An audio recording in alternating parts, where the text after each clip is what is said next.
ओम नमः शिवाय। ओम नमः शिवाय। आइए सुनते हैं प्रदोष व्रत कथा यानी सोम प्रदोष व्रत कथा। जो प्रदोष व्रत सोमवार के दिन पड़ता है वह प्रदोष सोम व्रत कहलाता है।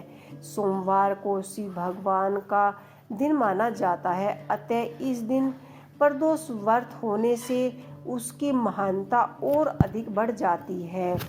आइए सुनते हैं सोम प्रदोष व्रत की कथा।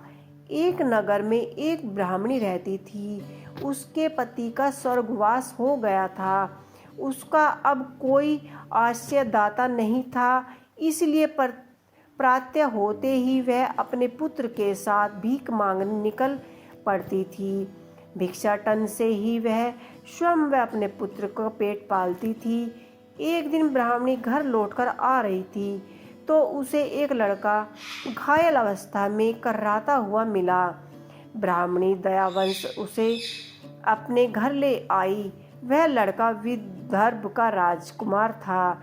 शत्रु सेनाओं ने उसके राज्य पर आक्रमण करके उसके पिता को बंदी बना लिया था और राजा पर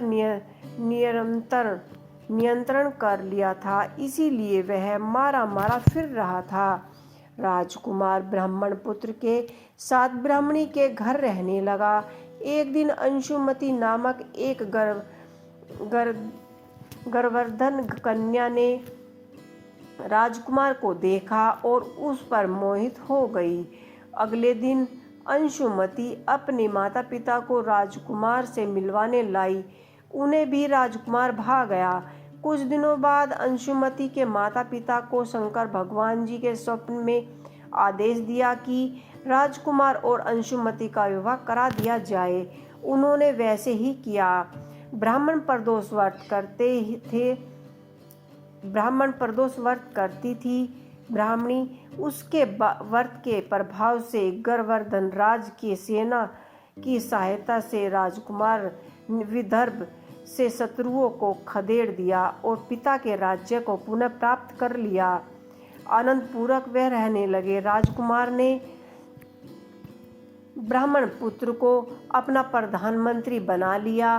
ब्राह्मणी के प्रदोष व्रत के महात्म से जैसे राजकुमार और ब्राह्मण पुत्र के दिन फिरे, वैसे ही शंकर भगवान अपने अन्य भक्तों के दिन फेरते हैं। हर हर महादेव।